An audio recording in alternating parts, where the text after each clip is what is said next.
I look at the New Testament account of Jesus Christ and I say, isn't it amazing that the empathy survived the rule keepers when later you see rule piled on rule by the church, but also the writers of the New Testament, who were obviously embarrassed by Jesus. They were worried about him. It says one of the only accounts in all four Gospels is the fact that he lets this whore pour perfume on him, and they're all offended.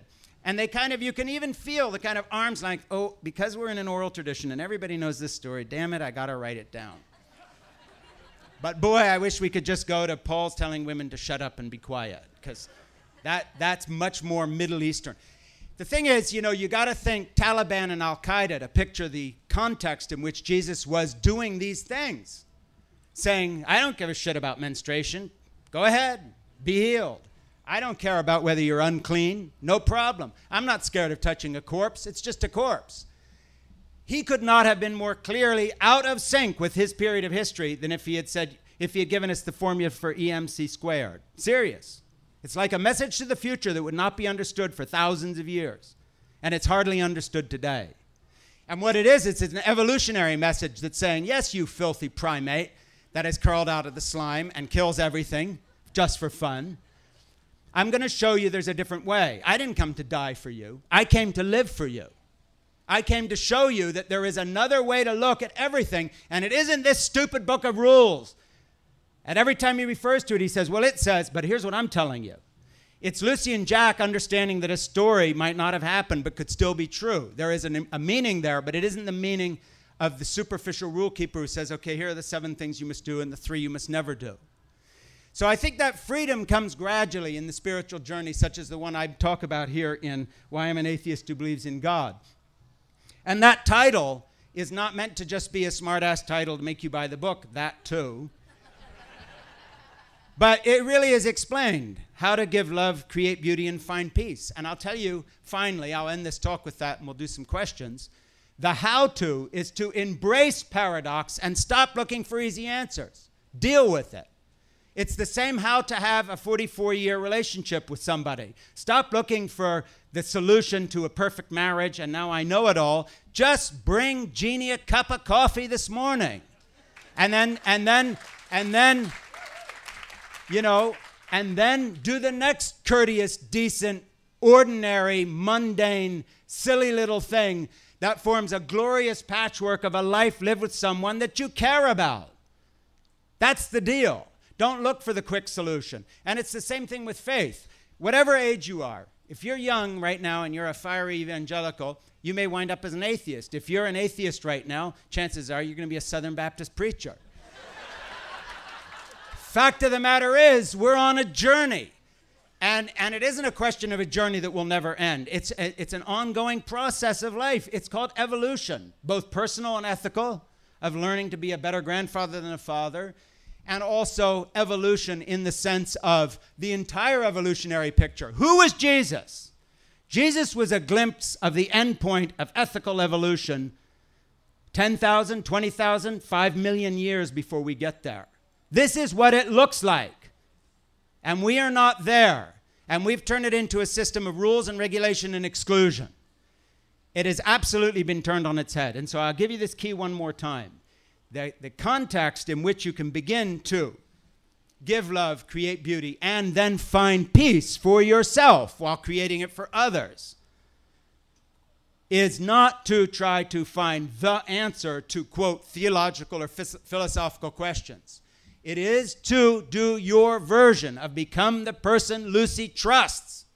The only mirror that matters in your house is the eyes of the people who know you best.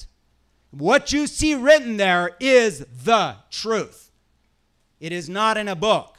It's whether you see fear, love, annoyance, whether you see trust.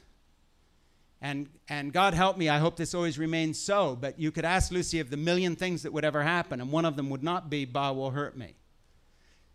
If you start seeing something written in the eyes of the people who know you best, that reflects the world in which you want to live most beautifully, then whether you're doing it because you have the theology or you're a painter or a poet or an atheist or an agnostic is not the point.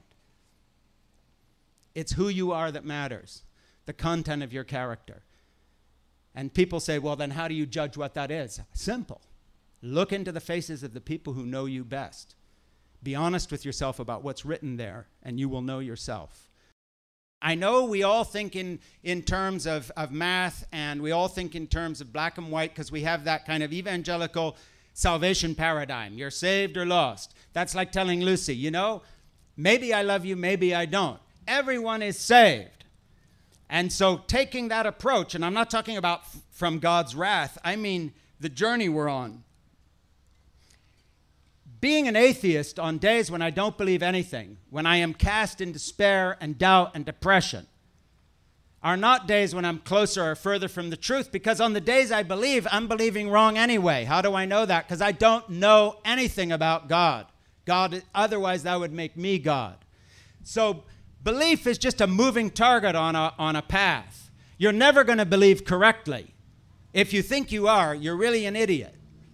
It's like someone saying, now I have painted the best painting that will ever be. I will never paint anything more. Then you're not an artist, because the first thing you do as an artist is look at it and say, shit. I have completely fucked up this part of the painting, and I'll do something like that. And that's how real life is. Parenthood, marriages. It's always do a little bit, oh crap. Do a little more, oh crap. My atheism is just the oh crap part. And I can't explain it better than that. But where I've changed is I don't have a problem with holding two ideas simultaneously, or 4 or 6. The little penny that dropped for me was the phrase, but I could be wrong. And arguing with Jeannie over the years has taught me to say that. Except in that case, I take the but out. It's just, I could be, am wrong. So that's the atheism part. And let's get over this saved, lost, in or out, gay or straight, male or female. What is this bullshit? We are primates and we're all screwed.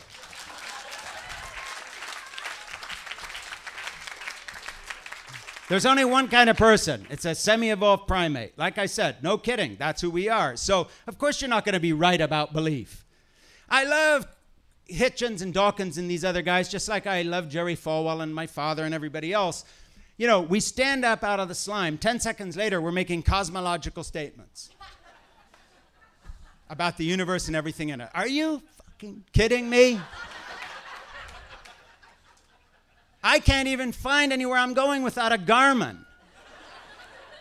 And you want me to tell you whether God exists? Give me a break. However, I do see something in Jeannie's eyes when I bring her a cup of coffee that tells me that there's a certain path that exists that's tried and true, and that way love and joy and peace can be found. But it's in bite-sized pieces. Forget the big questions. Just deal with the real stuff that matters.